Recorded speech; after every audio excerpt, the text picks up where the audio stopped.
Hello students, continuity के third lecture के इस वीडियो में आज हम लोग बात करेंगे टाइप्स ऑफ डिसकंटिन्यूटी की, असंततता के प्रकार की बात करेंगे। टाइप्स ऑफ डिसकंटिन्यूटी के को पढ़ने के पहले छोटी सी बात समझ लें। किसी पॉइंट पर कोई फंक्शन डिसकंटिन्यूअस कब होता है, तो ये बात हम लोगों को पता है कि यहाँ पे अगर कोई फंक्शन है, यहाँ पे y is equal to fx और कोई बिंदु है x is equal to a, clear. तो ये फंक्शन इस बिंदु पर असंतत होगा यदि इस फंक्शन का इस बिंदु पर लिमिट एग्जिस्ट नहीं करे। Limit x tends to a function of x, ये एग्जिस्ट नहीं करे, does not exist, does not exist, does not exist, या तो लिमिट एग्जिस्ट नहीं करे। अगर लिमिट एग्जिस्ट कर जाए तो यहाँ पे फंक्शन ऑफ a डिफाइंड नहीं हो, इज नॉट डिफाइंड। दूसरा क्या होगा कि अगर यहाँ पे लिमिट एग्जिस्ट नहीं करे, या दूसरा यहाँ पे क्या f डिफाइंड नहीं हो, और तीसरा अगर ये भी एग्जिस्ट करता है, ये भी एग्जिस्ट करता है और ये भी डिफाइंड है, तो फिर दोनों का वैल्यू सेम नहीं हो। Limit x tends to a function of x is not equal to function of a। इन तीनों में से किसी भी एक कंडीशन में यह फंक्शन इस पॉइंट पर डिसकंटिन्यूअस कहलाता है, क्लियर। दूसरी छोटी बात थोड़ा सा समझ लेना है, जरूरत पड़ेगी हम लोगों को कि अगर कोई लिमिट है, कोई फंक्शन है, आप किसी पॉइंट पर उसके हम लिमिट की बात करते हैं, तो उसका लिमिट एग्जिस्ट तब करता है जब इस पॉइंट पर फंक्शन का लिमिट दोनों साइड से एग्जिस्ट करता है। लेफ्ट साइड से भी एग्जिस्ट करता है, राइट साइड से भी एग्जिस्ट करता है। मतलब अगर इस फंक्शन का इस पॉइंट पर x is equal to a पर, वहां पे लिखे हुए हैं हम, x is equal to a पर इस फंक्शन का अगर लेफ्ट हैंड लिमिट एग्जिस्ट करे, limit x tends to a minus function of x, या आप इसको ऐसे भी लिख सकते हैं कि लिमिट यहाँ पे h tends to 0 function of a minus h। अगर ये भी एग्जिस्ट करे, फिर लिमिट यहाँ पे x tends to a plus fx, या आप इसको लिख सकते हैं limit h tends to 0 function of a plus h, ठीक है। ये भी एग्जिस्ट करे। एग्जिस्ट करने का मतलब होता है कि जब हम इसको इवैल्यूएट करें तो हमको जो वैल्यू मिले वो एक डेफिनिट वैल्यू मिले, डेफिनिट नंबर मिले, कोई एक फिक्स्ड नंबर मुझे मिलना चाहिए, ठीक है। तब हम उस स्थिति में कहते हैं कि लिमिट एग्जिस्ट किया, चाहे वो लेफ्ट हैंड लिमिट एग्जिस्ट की बात करें या राइट हैंड लिमिट के एग्जिस्टेंस की बात करें। अगर ये भी एग्जिस्ट किया, मान लीजिए कि इसका वैल्यू कुछ आ गया l, और यह भी एग्जिस्ट किया और इसका वैल्यू आ गया m। एग्जिस्ट यह भी किया, एक निश्चित नंबर मिला हमको कौन सा l, और एग्जिस्ट ये भी किया, इसका वैल्यू हमको मिला है। लेकिन अगर दोनों वैल्यू इक्वल नहीं है तो उस स्थिति में भी हम बोलेंगे कि लिमिट एग्जिस्ट नहीं किया। लेकिन अगर ये दोनों वैल्यू सेम हो जाता है, सपोज ये भी l आ जाता है और अगर ये भी l आ जाता है, तो इस स्थिति में हम बोलते हैं कि ये जो फंक्शन है इस बिंदु पर, इस फंक्शन का इस बिंदु पर लिमिट एग्जिस्ट कर रहा है, क्लियर। और उसका लिमिटिंग वैल्यू होगा कितना, l होगा, क्योंकि left hand limit l, right hand limit l दोनों इक्वल हो गया, तो इसका जो कॉमन वैल्यू होता है यही इस फंक्शन का इस पॉइंट पर लिमिटिंग वैल्यू होता है, क्लियर हो गया। अब एक थर्ड बात, ये दो बातें समझ में आ गई होंगी उम्मीद है। तीसरी बात याद रखना है कि डिसकंटिन्यूटी की बात, जो कि इसके पहले वीडियो में मैंने बता दिया था कि कंटिन्यूटी की बात हम कहाँ करते हैं। मैंने इस बात को समझाया था कि कंटिन्यूटी की बात हमेशा फंक्शन के डोमेन में किया जाता है। कंटिन्यूटी की बात हमेशा फंक्शन के डोमेन में किया जाता है। लेकिन अब प्रश्न एक उठता है कि हम डिसकंटिन्यूटी की बात कहाँ करेंगे, क्लियर। बहुत सारे बच्चों को इसकी जानकारियां नहीं होती है और इसका डिस्कशन भी नहीं होता है, चर्चा भी नहीं होता है। तो इस बात को याद रखना कि डिसकंटिन्यूटी की बात हम या तो डोमेन में करते हैं, डिसकंटिन्यूटी की बात हम या तो डोमेन में करते हैं, या हम उस बिंदु पर करते हैं जो खुद डोमेन में नहीं होता है। या तो हम उस बिंदु पर करते हैं, उस पॉइंट पर करते हैं जो खुद डोमेन में मौजूद नहीं होता है, लेकिन उसका एटलीस्ट एक नेबरहुड, चाहे वो लेफ्ट वाला या राइट वाला, उसका कोई एक नेबरहुड हमारे डोमेन में मौजूद होता है। एक बार फिर से रिपीट करते हैं कि डिसकंटिन्यूटी की बात हम हमेशा डोमेन में करेंगे या उस बिंदु पर करेंगे जो स्वयं डोमेन में नहीं है, जो खुद डोमेन में नहीं है, लेकिन उसका एटलीस्ट एक नेबरहुड, एटलीस्ट मतलब कम से कम एक, दोनों हो जाए बल्ले बल्ले है, तो एटलीस्ट एक नेबरहुड कम से कम डोमेन में होना चाहिए, यहाँ पे बात की जाती है। तो जब भी आपसे कोई प्रश्न पूछता है कि कंटिन्यूटी की बात कहाँ की जाती है, किसी फंक्शन के कंटिन्यूटी की बात हम कहाँ करते हैं, तो आपका जवाब फिक्स होना चाहिए। हमेशा कंटिन्यूटी की बात डोमेन में ही की जाती है, डोमेन के बाहर आप सोच भी नहीं सकते हैं कंटिन्यूटी के बारे में। और डिसकंटिन्यूटी की बात हमेशा डोमेन में या उस बिंदु पर जो स्वयं डोमेन में नहीं होता है, लेकिन एटलीस्ट उसका एटलीस्ट एक नेबरहुड क्या होता है, डोमेन में होता है। तो ये तीसरी बात हुई। अब हम लोग बात करेंगे टाइप्स ऑफ डिसकंटिन्यूटी की। Okay, discontinuity, types of discontinuity, जिसको हम लोग हिंदी में बोलते हैं असंततता के प्रकार। असंततता के प्रकार, असंतत्य, असंतत्य भी लिखते हैं आप लोग, असंतत्य या असंततता कुछ भी लिख सकते हैं लोग। तो असंततता के प्रकार, असंततता के प्रकार में अगर हम आते हैं तो डिसकंटिन्यूटी दो टाइप्स का होता है। दो तरह से हम टाइप्स ऑफ डिसकंटिन्यूटी को कैटेगराइज कर सकते हैं, ठीक है। कैसे? पहला जो होता है टाइप्स ऑफ डिसकंटिन्यूटी में जो पहला टाइप होता है वो होता है रिमूवेबल टाइप डिसकंटिन्यूटी।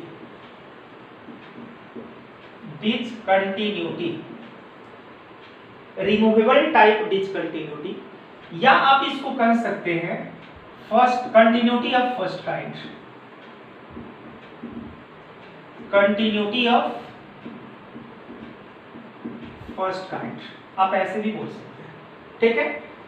इसको हम लोग हिंदी में बोलते हैं विस्थापनीय प्रकार की असंततता या प्रथम प्रकार की असंततता, या यहां पे हम लिख देते हैं प्रथम प्रकार की असंततता।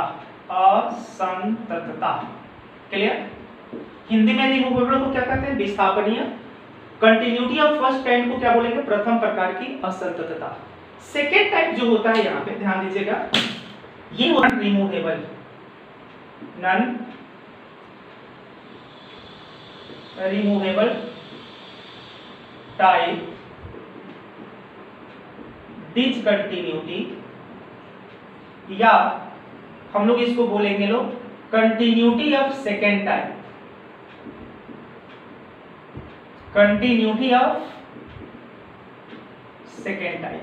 चलिए, इसको हिंदी में बोलते हैं अविस्थापनीय प्रकार की असंततता, या दूसरे प्रकार की असंततता, कुछ भी बोल सकते हैं। अविस्थापनीय और यहां पर विस्थापनीय। अब बात करते हैं लोग कि विस्थापनीय और अविस्थापनीय क्या होता है, तब इसके आगे बढ़ेंगे लोग। विस्थापनीय प्रकार की जो असंततता होती है, जो रिमूवेबल टाइप होता है डिसकंटिन्यूटी का, इसमें लिमिट जो होता है फंक्शन का, मान लीजिए कि फंक्शन हमारे पास y = f(x) है और हम लोग x = a पर बात कर रहे हैं। कंटिन्यूटी डिसकंटिन्यूटी की बात हम लोग किस पे कर रहे हैं? पॉइंट p पर।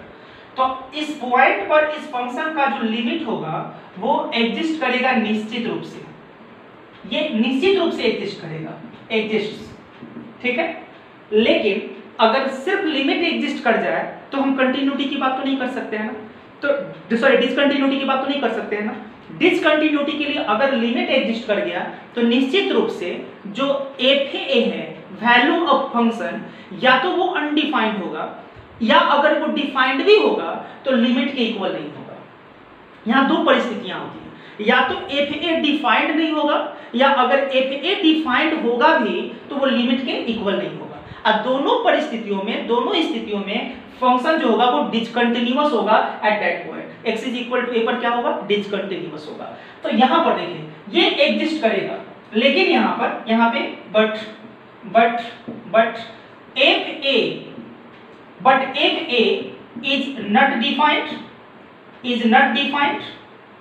is not defined defined or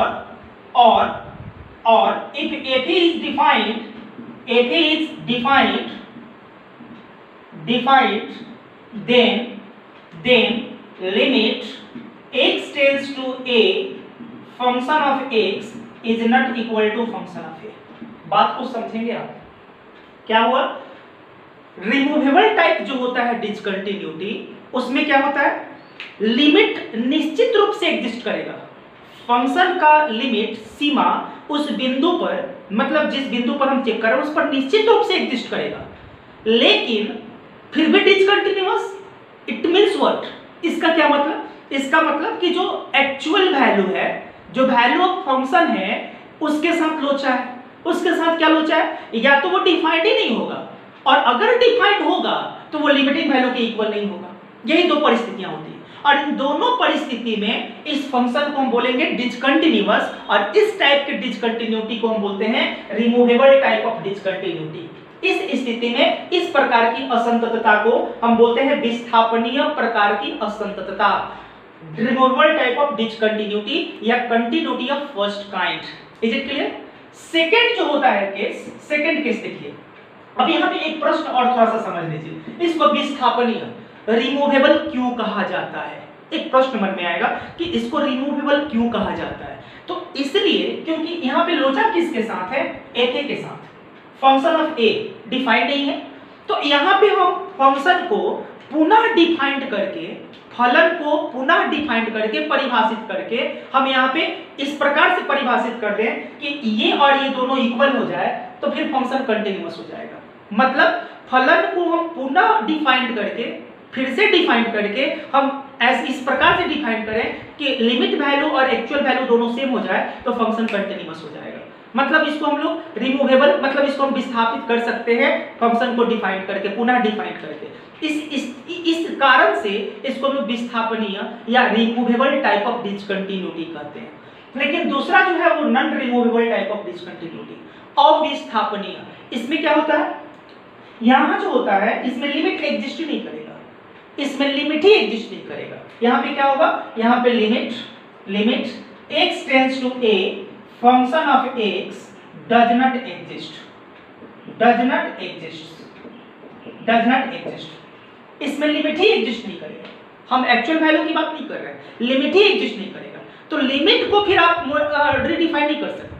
अगर वैल्यू ऑफ फंक्शन है तो आप उसको किसी पॉइंट पर इस तरह से डिफाइन कर दें कि लिमिटिंग वैल्यू के इक्वल आ जाए, तो वहां पे चलेगा। लेकिन यहाँ पर जब लिमिट ही एग्जिस्ट नहीं करेगा तो फिर वहां पे डिसकंटिन्यूअस, और इस स्थिति में आप फंक्शन को पुनः डिफाइन करके, आप यहाँ पे इससे इक्वेट करके आप उसको कंटिन्यूअस नहीं बना सकते हैं। ड्यू टू दिस रीजन, इस वजह से इसको हम बोलते हैं non removable type of discontinuity या कंटिन्यूटी ऑफ सेकंड टाइप, जिसको हम लोग हिंदी में क्या बोलते हैं? अविस्थापनीय प्रकार की असंततता या दूसरे प्रकार की असंततता। एक बार फिर से आप लोगों को बता दें, रिपीट कर दें कि टाइप्स ऑफ डिसकंटिन्यूटी दो प्रकार का होता है। किसी भी चीज को जानने के लिए, बेहतर तरीके से समझने के लिए, ठीक है, जो हम पढ़ा रहे हैं उस वीडियो को आप शुरू से लेकर अंत तक देखें। अगर आप इसको स्किप कर करके, भगा कर आप देखेंगे तो फिर इसका बेहतर कॉन्सेप्ट आपको नहीं मिलेगा, निश्चित रूप से नहीं मिलेगा। तो जब भी आप देखें उसको कंटिन्यूटी के साथ देखें, कंटिन्यूटी के वीडियो को कंटिन्यूअसली देखें, ठीक है, संततता के साथ देखें, बेहतर कॉन्सेप्ट मिलेगा, समझ में आएगा। चलिए यहाँ पे एक बार फिर से रिपीट करते हैं कि असंततता दो प्रकार का होता है। कौन कौन? Removable type of discontinuity, non removable type of discontinuity, जिसको आप कहते हैं, पहले को कहते हैं continuity of first kind, continuity of second kind. इसको हिंदी में बोलते हैं विस्थापनीय प्रकार की असंततता या प्रथम प्रकार की असंततता, और इसको हिंदी में बोलते हैं अविस्थापनीय प्रकार की असंततता या दूसरे प्रकार की असंततता। विस्थापनीय प्रकार की जो असंततता है, इसमें लिमिट एग्जिस्ट करता है निश्चित रूप से, फिर भी असंतत है। इसका मतलब कि एफ ए के साथ लोचा है, और एफ ए के साथ क्या लोचा होगा? या तो एफ ए जो होगा, मतलब एक्चुअल वैल्यू जो होगा वो डिफाइंड नहीं होगा, और डिफाइंड भी होगा तो लिमिट वैल्यू के इक्वल नहीं होगा। क्लियर? दूसरा जो मैंने बताया है non removable type of discontinuity, इसमें मैंने बताया कि इसमें लिमिट एग्जिस्ट नहीं करता है, और जब लिमिट एग्जिस्ट नहीं करता है तो फिर वहां असंतत, और यहाँ पे फंक्शन को फिर से रिडिफाइन करके आप वहां पे कंटिन्यूअस नहीं बना सकते हैं, इसलिए इसको हम अविस्थापनीय कहते हैं, नॉन रिमूवेबल टाइप कहते हैं। आगे हम लोग बात करते हैं लोग फिर इसके रिमूवेबल टाइप ऑफ डिसकंटिन्यूटी के टाइप्स की और non removable type of discontinuity के टाइप्स की, क्योंकि स्पेस कम है तो इसको आप लोग पहले नोट कर ले, फिर हम लोग आगे बात। Removable type of discontinuity,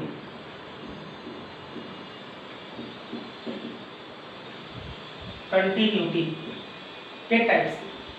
removable type of discontinuity दो प्रकार का होता है। कितने प्रकार का होता है? दो प्रकार का। पहला होता है मिसिंग पॉइंट,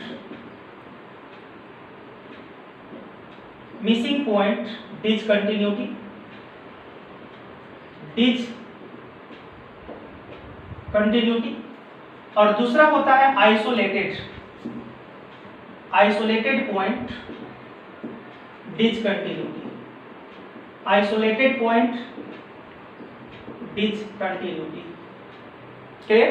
इसको हम लोग हिंदी में बोलते हैं विलुप्त, विलुप्त बिंदु असंततता, असंततता, विलुप्त बिंदु असंततता, और इसको हम लोग बोलते हैं विलगित, विलगित बिंदु असंततता, बिंदु असंततता। ठीक है, ये दो टाइप होता है। बात करेंगे लोग मिसिंग पॉइंट डिसकंटिन्यूटी की। सबसे पहले हम लोग बात करेंगे लोग मिसिंग पॉइंट डिसकंटिन्यूटी की, मिसिंग पॉइंट डिसकंटिन्यूटी, डिसकंटिन्यूटी, जिसको आप हिंदी में क्या बोलते हैं? विलुप्त बिंदु असंततता। अगर किसी फंक्शन का किसी पॉइंट पर लिमिट एग्जिस्ट करता है, लेकिन उसका एक्चुअल वैल्यू, फंक्शन का उस पॉइंट पर एक्चुअल वैल्यू डिफाइन नहीं होता है, मतलब ए डिफाइंड नहीं है, तो उस प्रकार की असंततता को हम बोलते हैं विलुप्त बिंदु असंततता। क्लियर? विलुप्त बिंदु असंततता। ध्यान दीजिएगा, यहाँ पे क्या मैंने बोला कि लिमिट, यहाँ पर जो है limit x tends to a function of कितना x, ये एग्जिस्ट करेगा, exist, but f is not defined, f is not defined. क्या मैंने बताया कि लिमिट एग्जिस्ट करेगा, लेकिन actual value of function is not defined, वो डिफाइंड नहीं होगा। तो जब एक्चुअल वैल्यू डिफाइंड नहीं है तो फिर इक्वेट कहां से करेंगे, है ना? तो फिर उस केस में फंक्शन, ठीक है। अब इसमें देखिए होता क्या है, लिमिट एग्जिस्ट कर रहा है, लिमिट एग्जिस्ट कर रहा है, थोड़ा सा इसका ग्राफ समझ लीजिए। अगर कोई फंक्शन है, यहाँ पर कोई फंक्शन है, मान लीजिए point x is equal to a ले लिया मैंने, इस पॉइंट पर मुझे कंटिन्यूटी चेक करना है कि कंटिन्यूअस है कि डिसकंटिन्यूअस है। तो हम बात क्या कर रहे हैं? मिसिंग पॉइंट डिसकंटिन्यूटी की, मतलब कंटिन्यूअस नहीं है किस पर? x is equal to a पर। तो ग्राफ कैसा होगा, ध्यान दीजिए।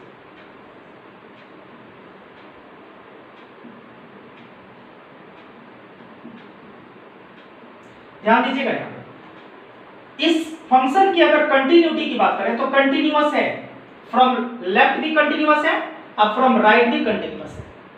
देखिए function continuous from left and function is continuous from right. किस पर? किस पर? Very very close to the point A. Point A की बहुत बहुत क्लोज देखिए तो यहाँ लेफ्ट से भी कंटिन्यूअस है, राइट से भी कंटिन्यूअस है, लेकिन यहाँ पे फंक्शन ऑफ ए जो है, देख लीजिए, ये एग्जिस्ट नहीं करता है, ये डिफाइंड ही नहीं है यहाँ पर। ड्यू टू दिस रीजन यहाँ पे होल हो गया, होल गैप हो गया, ठीक है, कंटिन्यूअस नहीं रहा। ग्राफ देखिए यहाँ पे टूट गया, गैप आ गया, होल आ गया, इसी को कहते हैं मिसिंग पॉइंट डिसकंटिन्यूटी। ठीक है। सेकंड देखिए, सेकंड क्या होता है? सेकंड है आइसोलेटेड पॉइंट। आइसोलेटेड पॉइंट, इसको हटा देते हैं। Isolated point, isolated point discontinuity, isolated point discontinuity, जिसको आप विलगित बिंदु असंततता कहते हैं। क्लियर? इसमें क्या होता है? लिमिट एग्जिस्ट करता है, एक ए भी डिफाइंड होता है, लेकिन दोनों इक्वल नहीं होता है। लिमिट भी एग्जिस्ट करेगा, वैल्यू ऑफ फंक्शन भी डिफाइंड है लेकिन दोनों इक्वल नहीं है, तो फिर उस केस में भी क्या होता है, फंक्शन असंतत होता है, डिसकंटिन्यूअस होता है, and this type of discontinuity is called पता है आइसोलेटेड पॉइंट ऑफ डिसकंटिन्यूटी। तो यहां पे क्या होता है कि limit x tends to a function of x exist, ये एग्जिस्ट करता है, and fa is defined, fa is defined also, यहां पे ये भी डिफाइंड है, but limit x tends to a function of x is not equal to function of a।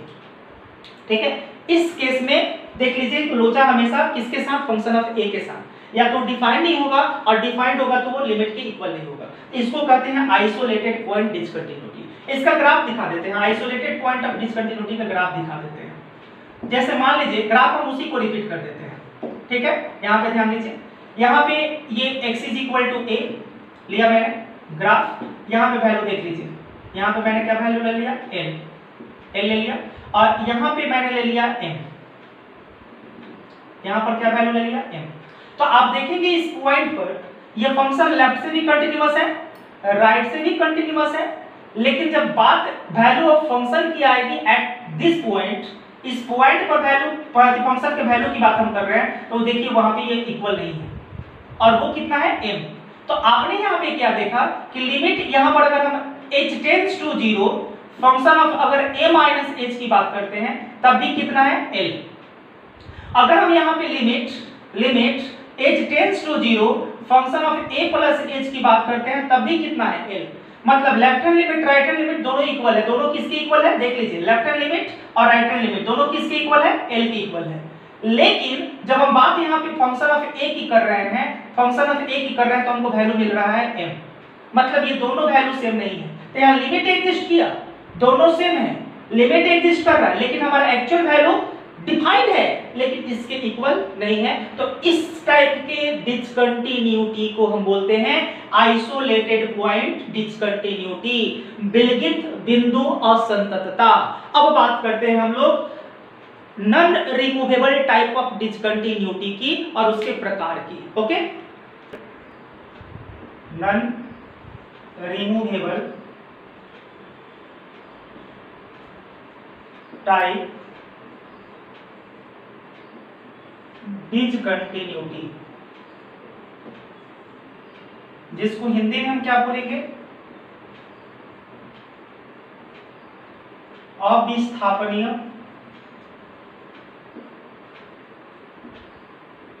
प्रकार की असंततता, अविस्थापनीय प्रकार की असंततता। इसमें मैंने क्या बताया, इसमें मैंने बताया था कि limit x tends to a function of x does not exist, limit exist नहीं करेगा। तो इसके कितने टाइप होते हैं, इसमें 3 टाइप होते हैं। Non removable type of discontinuity के 3 टाइप होते हैं, कौन कौन, पहला फाइनाइट टाइप डिसकंटिन्यूटी, दूसरा होता है इनफाइनाइट टाइप डिसकंटिन्यूटी,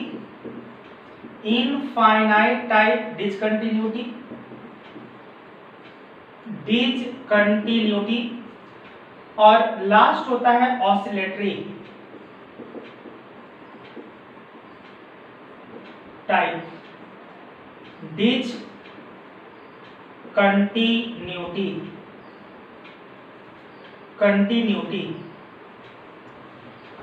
क्लियर, इसको हिंदी में हम कहते हैं परिमित प्रकार की असंततता, इसको हम कहते हैं अपरिमित प्रकार की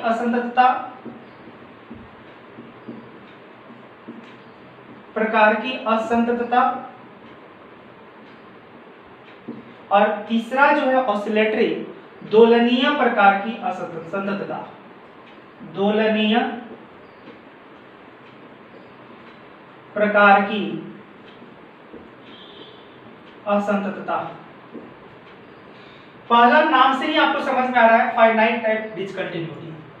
लिमिट एग्जिस्ट नहीं कर रहा, सारा लफड़ा तो यहीं पर है, लिमिट एग्जिस्ट नहीं कर रहा है, डज नॉट एग्जिस्ट। तो लिमिट एग्जिस्ट नहीं कर रहा है, तो यहाँ पर निश्चित रूप से लिमिट एग्जिस्ट नहीं कर रहा है, तो वहाँ पे लेफ्ट हैंड लिमिट एग्जिस्ट नहीं करता होगा या राइट हैंड लिमिट एग्जिस्ट नहीं करता होगा।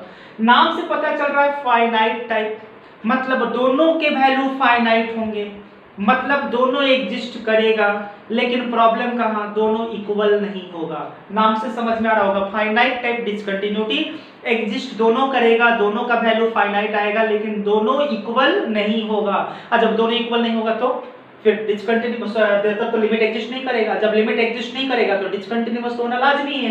तो यहाँ पे क्या होता है कि लिमिट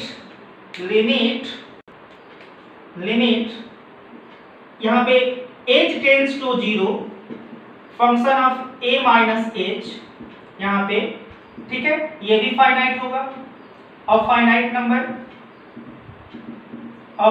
नंबर ठीक है, एंड यहाँ पे limit h tends to 0 function of a plus h is equal to a finite number, but limit h tends to 0 function of a minus h is not equal to limit h tends to 0 function of a plus h, ये दोनों equal नहीं होगा और इस स्थिति में ये function क्या होता है, डिसकंटिन्यूअस होता है। और इस प्रकार की असंततता को, डिसकंटिन्यूटी को हम बोलते हैं finite type of discontinuity. Second जो है इनफाइनाइट टाइप डिसकंटिन्यूटी, नाम से समझ में आ रहा होगा, दोनों में से left side continuity, left hand limit जो होता है और राइट हैंड लिमिट जो होता है, उन दोनों में से एटलीस्ट एक टेंडिंग टू इन्फिनिटी होगा। कम से कम एक, अधिक से अधिक दोनों हो जाए अलग बात है, कम से कम एक टेंड्स टू कहता है इन्फिनिटी होगा, एक कम से कम जो होगा वो इन्फिनिटी की तरफ टेंड करेगा। तो यहां पर क्या, आइदर लिमिट यहां पर h tends to 0 function of a minus h is equal to infinity, और यहां पे limit h tends to 0 function of a plus h, यहां पे क्या हो जाएगा, इक्वल टू इन्फिनिटी। मतलब यहां पे अब इन्फिनिटी चाहे वो पॉजिटिव हो या फिर नेगेटिव हो, दोनों में से कुछ भी हो सकता है, ठीक है। इन दोनों में से कम से कम एक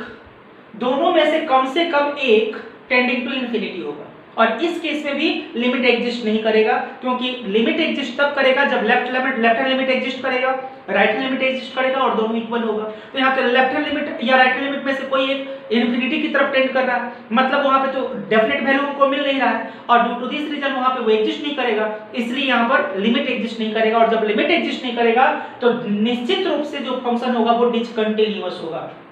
यहाँ पे अगर हम इसके ग्राफ की बात करें, देख लीजिए, यहाँ पे इसके ग्राफ की बात करते हैं, फाइनाइट टाइप ऑफ डिसकंटिन्यूटी की बात करते हैं। ध्यान दीजिए, मैंने यहाँ पे ले लिया जैसे कि कोई फंक्शन है, उसका ग्राफ मैंने ड्रॉ किया, यहाँ पे x is equal to a पर, ठीक है, x is equal to a पर, ध्यान दीजिए, x is equal to a पर, x is equal to a पर फंक्शन का ग्राफ। देखिए लेफ्ट हैंड लिमिट एग्जिस्ट किया, मान लीजिए यहाँ पे वैल्यू मैंने क्या दे दिया, यहाँ पे वैल्यू मैंने क्या दे दिया, वैल्यू मैंने क्या दे दिया, n। क्लियर? आप गौर से देखिए, लेफ्ट हैंड लिमिट भी एग्जिस्ट कर रहा है, राइट हैंड लिमिट भी एग्जिस्ट कर रहा है, लेकिन यहाँ पे लेफ्ट हैंड लिमिट कितना है, limit h tends to 0 function of a minus h की बात करें तो कितना है, l है, और अगर limit h tends to 0 function of a plus h की बात करें तो कितना है, m है ना। तो लेफ्ट हैंड लिमिट भी फाइनाइट है, राइट हैंड लिमिट भी फाइनाइट है, लेकिन दोनों आपस में इक्वल नहीं है। तो इस केस में हम क्या बोलेंगे कि यह कौन सा फंक्शन, कौन सा टाइप है डिसकंटिन्यूटी का, फाइनाइट टाइप ऑफ डिसकंटिन्यूटी। यहां पर मैंने क्या बोला, इसका ग्राफिकली समझते हैं। जैसे हमारे पास कोई फंक्शन है, यहाँ पे x is equal to a मैंने ले लिया, ठीक है, और इस पर यहाँ पे ऐसे ले लेते हैं, और यहाँ पर फंक्शन का कंटिन्यूटी हम देखते हैं लेफ्ट साइड से कंटिन्यूटी मान लीजिए ऐसे जा रहा है। एक फंक्शन ले लेते हैं जिसका ग्राफ लेफ्ट साइड से दिखाते हैं, लेफ्ट साइड लिमिट की बात कर रहा है, तो वो क्या रहा है, इधर की तरफ अप्रोच कर रहा है, इन्फिनिटी की तरफ अप्रोच कर रहा है, ठीक है। और इधर से ग्राफ ले लेते हैं लोग, देख लीजिए, राइट साइड से जो लिमिट आ रहा है वो माइनस इन्फिनिटी की तरफ अप्रोच कर रहा है, लेफ्ट साइड से जो लिमिट है, लेफ्ट साइड जो लिमिट है, लेफ्ट हैंड लिमिट जो है वो इन्फिनिटी की तरफ अप्रोच कर रहा है, और राइट हैंड लिमिट जो है वो एक क्या कर रहा है, माइनस इन्फिनिटी की तरफ अप्रोच कर रहा है। तो ये भी इन्फिनिटी की तरफ अप्रोच कर रहा है और ये भी अप्रोच कर रहा है, मतलब दोनों कर रहा है। इसका मतलब यहाँ पर लिमिट एग्जिस्ट नहीं करेगा। एक फंक्शन का ग्राफ, कोई भी एक आर्बिट्रेरी फंक्शन लेकर मैंने उसका ग्राफ ड्रॉ कर दिया, ठीक है, तो यहाँ पर क्या हो गया, जब दोनों टेंडिंग टू इन्फिनिटी तो फिर लिमिट एग्जिस्ट नहीं करेगा। एक ग्राफ और लेते हैं, जैसे यहाँ पर कोई फंक्शन है, मान लीजिए यहाँ पे कोई फंक्शन है x is equal to a पर हम बात करते हैं, यहाँ पे x is equal to a पर मान लीजिए कि यहाँ पर ये जो लिमिट है इसका ग्राफ जो है, लेफ्ट हैंड लिमिट का ग्राफ जो है वो इन्फिनिटी माइनस इन्फिनिटी की तरफ जा रहा है, लेकिन राइट हैंड लिमिट का जो ग्राफ है मान लीजिए यहाँ पर आ गया, ठीक है, और ये किसके इक्वल हो गया, m के इक्वल हो गया। तो राइट हैंड लिमिट देखिए फाइनाइट है, लेकिन left hand limit tending to minus infinity. तो हमने क्या बोला था कि एटलीस्ट एक इसमें से टेंडिंग टू इन्फिनिटी होना चाहिए, कम से कम एक टेंडिंग टू इन्फिनिटी होना चाहिए। उस केस में हम लोग क्या बात करेंगे, उस केस में हम लोग बात करेंगे कि ये फंक्शन डिसकंटिन्यूअस है, और किस टाइप का discontinuous, infinite type of discontinuity है। लास्ट हम लोगों की बात करनी है ऑसिलेटरी टाइप ऑफ डिसकंटिन्यूटी, जिसको हम लोग बोलते हैं दोलनीय प्रकार की असंततता, ठीक है। पहले हम इसको हटा देते हैं, इसको हटा के उसके बाद बात करते हैं दोलनीय प्रकार की असंततता। अगर फंक्शन की लिमिट, फंक्शन का लिमिट, जैसे लिमिट एग्जिस्ट कब करता है, आपको पता है कि जब लिमिट यहाँ पे h tends to 0 function of a minus h और इक्वल होता है limit h tends to 0 function of a plus h, और इन दोनों का वैल्यू क्या होता है, एक फाइनाइट नंबर होता है, एक फाइनाइट नंबर होता है ना, तब हम कहते हैं कि लिमिट एग्जिस्ट कर रहा है। लेकिन यहाँ बात आ गई, यहाँ पर दोलनीय प्रकार की असंततता में, ऑसिलेटरी में क्या होता है कि जो लिमिट ऑफ फंक्शन होता है oscillates between two finite number, दो परिमित संख्याओं के बीच में जो फलन की सीमा होती है वो दोलन करती है। बात समझ पा रही? मैंने क्या यहाँ पे बोला, ऑसिलेट्स में क्या होता है कि यहाँ पे लिमिट जो होता है, limit of a function at x is equal to a oscillates, ठीक है ना, बिटवीन टू फाइनाइट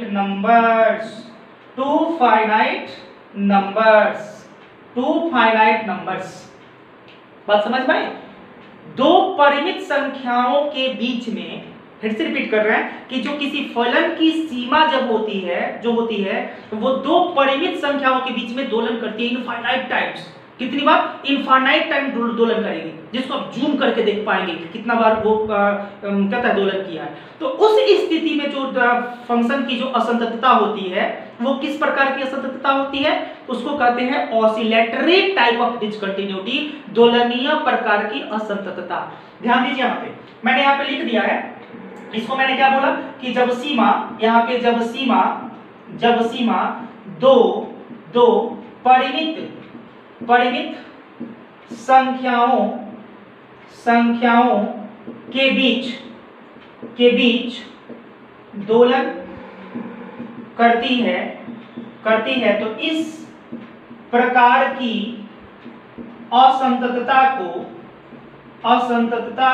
असंततता को दोलनीय प्रकार की असंततता कहा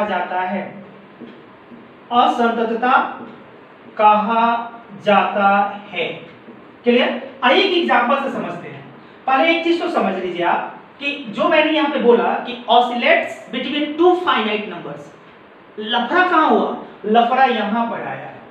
अभी तक क्या चल रहा था कि हमको फाइनाइट नंबर मिलना चाहिए, अब क्या हो गया?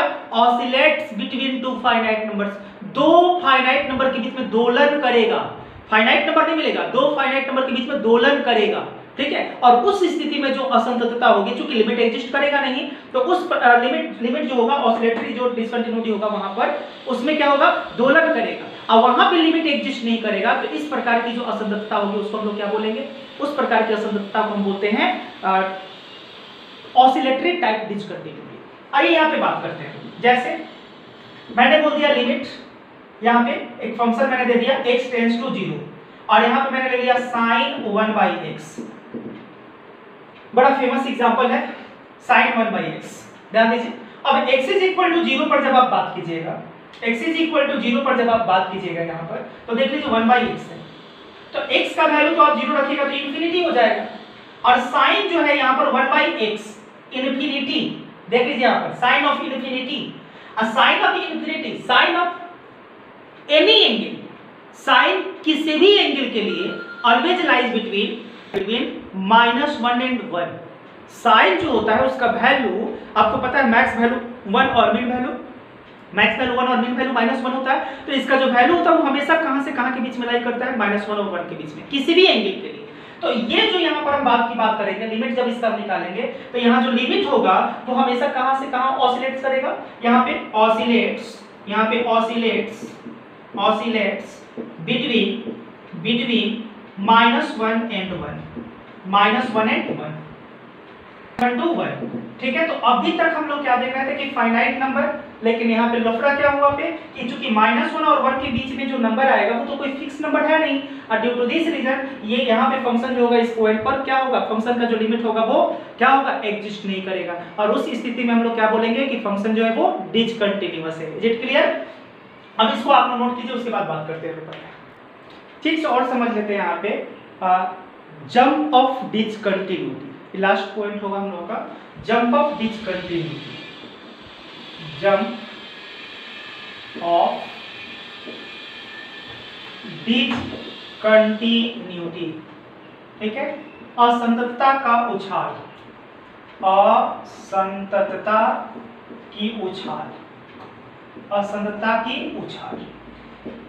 जो मैंने non removable type of discontinuity बताया, उसमें एक टाइप मैंने बताया है फाइनाइट टाइप ऑफ डिसकंटिन्यूटी, जो अविस्थापनीय प्रकार की परिमित असंततता जो होती है, उसमें मैंने ग्राफ से आपको बताया था यहाँ पर कि जो लिमिट होता है लेफ्ट हैंड लिमिट वो भी फाइनाइट होता है, और जो राइट हैंड लिमिट होता है यहाँ पे, जो राइट हैंड लिमिट होता है वो भी फाइनाइट होता है, ठीक है। यहाँ पर लेफ्ट हैंड लिमिट जो होता है वो भी फाइनाइट होता है, मान लीजिए ये L है, और राइट हैंड लिमिट जो होता है वो भी फाइनाइट होता है, क्लियर।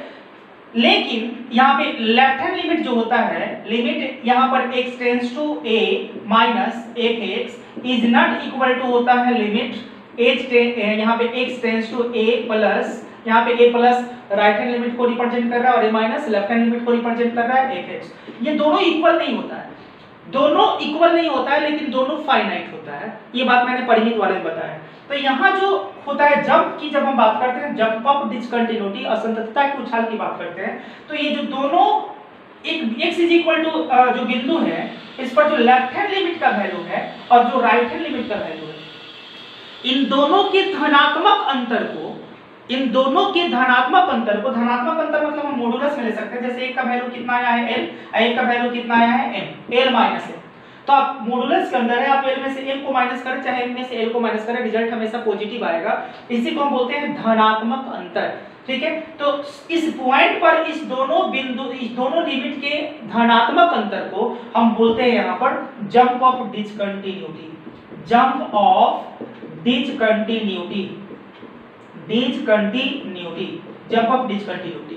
बात समझिएगा, यहाँ पर मैंने इसको हम ऐसे समझा देते हैं, दैट इज यहाँ पे क्या हो गया, limit h tends to 0 function of a minus h minus limit h tends to 0 function of a plus h, function of a plus h। ध्यान दीजिएगा यहाँ पर इन दोनों के डिफरेंस को आप अब इसको यहाँ लिख दें, इसको यहाँ लिख दें, धनात्मक अंतर को, मॉडुलस मैंने बोल दिया, इसका मतलब धनात्मक अंतर, इसी को हम बोलते हैं jump of discontinuity, jump of discontinuity, discontinuity मतलब असंततता की उछाल, जंप ऑफ डिसकंटिन्यूटी असंततता की उछाल। एक इस पे एग्जांपल ले लेते हैं, छोटा सा एग्जांपल ले लेते हैं। जैसे हमारे पास कोई फंक्शन है यहाँ पर y इज इक्वल टू, मैंने ले लिया tan, यहाँ पे ले लिया मैंने पाई बाई एक्स कर दिया, पाई बाई एक्स कर दिया मैंने यहाँ पर, ठीक है। मैंने क्या कर दिया, tan pi by x 1 by x, 1 by x, और x इज इक्वल टू 0 पर हम देखते हैं, अगर हम लेफ्ट हैंड लिमिट की बात करेंगे यहाँ पर, तो याद कीजिए लिमिट यहाँ पर h tends to 0 function of क्या होगा, 0 माइनस h। तो इस केस में हम क्या लिखेंगे, limit h tends to 0 function of 0 minus h की बात करेंगे तो यहाँ पर कितना होगा, tan यहाँ पे 1 बाई 0 माइनस h। और जब लिमिट पुट कीजिएगा यहाँ पर तो h का वैल्यू 0, देख लीजिए यहाँ पर h का वैल्यू कितना 0, तो निगेटिव आ रहा है यहाँ पे। x का वैल्यू कितना -h, तो -h यहाँ पे जब लिमिट पुट कीजिएगा तो नेगेटिव जा रहा है। तो जब आपको पता है कि tan यहाँ पे -∞, देख लीजिए -0, h का वैल्यू जब 0 रखिएगा तो -0, तो -0 माइनस नेगेटिव और +0 प्लस इन्फिनिटी दोनों बताएगा। तो यहाँ पे देखिए tan -∞, और आपको पता है कि tan -∞ जो रिजल्ट होता है -π/2 पर होता है। किस पर होता है? -π/2 पर होता है। तो इसका जब हम लेफ्ट हैंड लिमिट की बात करेंगे तो कितना है? -π/2। सिमिलरली अगर हम बात करते हैं यहाँ पर, RHL की बात करते हैं, जैसे हमने ले लिया limit h tends to 0 function of 0 + h, ध्यान दीजिए। तो हमने क्या लिखा? लिमिट h टेंड्स टू 0, यहाँ पे कितना हो जाएगा? tan 1/0 + h, देखिए प्लस h है ना। h का वैल्यू जब 0 पुट कीजिएगा तो 0, तो 1/+0 प्लस इन्फिनिटी होगा। तो यहाँ पर जब आप वैल्यू पुट कीजिएगा, लिमिट पुट कीजिएगा, तो यहाँ पर होगा +0, मतलब 1/+0, इसका मतलब प्लस इन्फिनिटी होगा।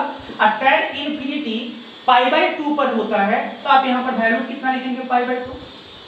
तो लेफ्ट हैंड लिमिट एग्जिस्ट किया और उसका वैल्यू कितना आया? -π/2। राइट हैंड लिमिट भी एग्जिस्ट किया, वैल्यू कितना आया? π/2।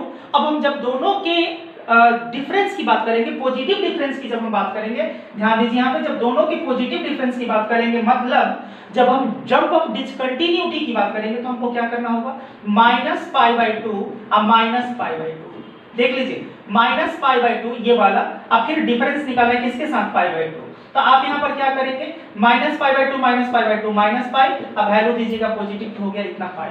ये हुआ जंप ऑफ डिसकंटिन्यूटी, कंटिन्यूटी ऐसे मैंने कर दिया।